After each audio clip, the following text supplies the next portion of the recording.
खत्म होने के 2 दिन के बाद महागठबंधन को दूसरा बड़ा झटका भी लग चुका है। सोमवार को दूसरे चरण के लिए नामांकन की प्रक्रिया पूरी कर ली गई। अब निर्वाचन आयोग एक एक करके उम्मीदवारों का सत्यापन कर रहा है।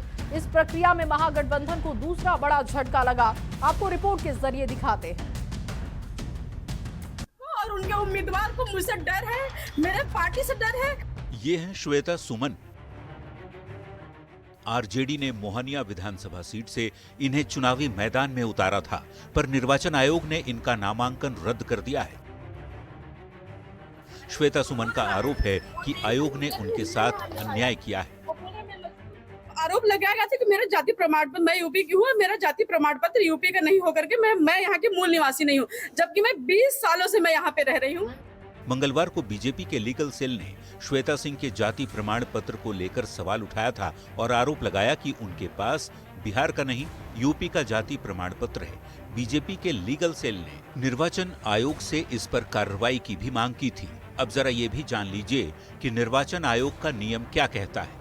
नियम के मुताबिक किसी राज्य में आरक्षित एससी सीट से चुनाव लड़ने के लिए उम्मीदवार को उसी राज्य की अनुसूचित जाति का सदस्य होना अनिवार्य है। श्वेता सुमन के पास उत्तर प्रदेश की रविदास जाति का प्रमाण पत्र है।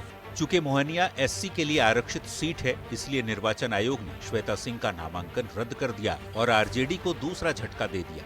बहरहाल नामांकन रद्द होने के बाद अब आरोप वाली राजनीति शुरू हो गई। देखना होगा कि इस डबल ट्रबल के बाद महागठबंधन का अगला कदम क्या होता है।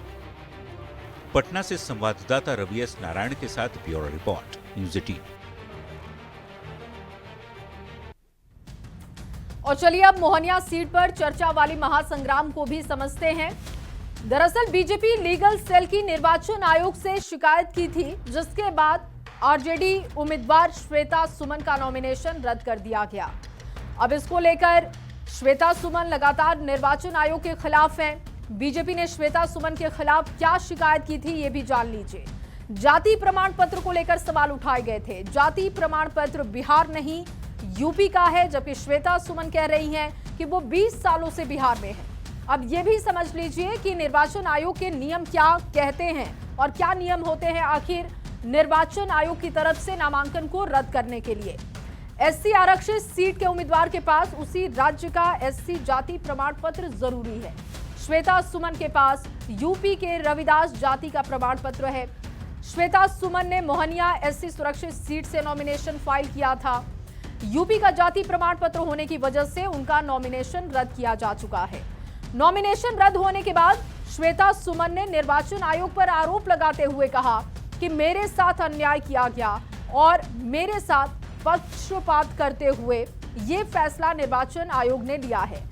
लेकिन समझना यह भी जरूरी है कि श्वेता सुमन इकलौती कैंडिडेट नहीं है जिनका नॉमिनेशन रद्द हुआ है। अब तक 3 उम्मीदवारों का नॉमिनेशन रद्द किया जा चुका है।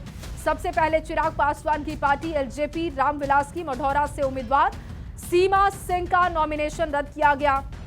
इसके बाद सुगौली सीट पर भी वीआईपी के उम्मीदवार शशि भूषण सिंह का नामांकन रद्द किया गया। मोहनिया सीट पर आरजेडी की श्वेता सुमन का भी नामांकन रद्द हो चुका है। देखिए, आरजेडी ने रवि पासवान को अधिकृत उम्मीदवार बनाया। मोहनिया सीट से पार्टी का अधिकृत उम्मीदवार, इस वक्त की बड़ी जानकारी आपको दे रहे हैं। आरजेडी ने रवि पासवान को अपना उम्मीदवार बनाया। मोहनिया सीट से पार्टी का अधिकृत उम्मीदवार और पूर्व सांसद छेदी पासवान के ये बेटे हैं। लंबे समय से राजनीति में सक्रिय हैं।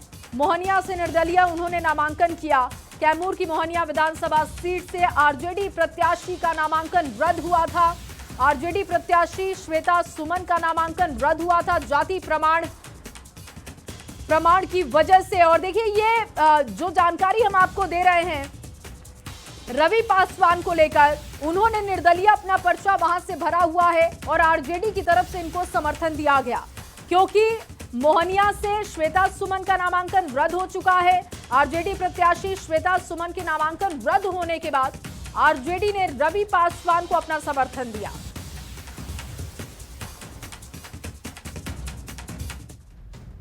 और वहीं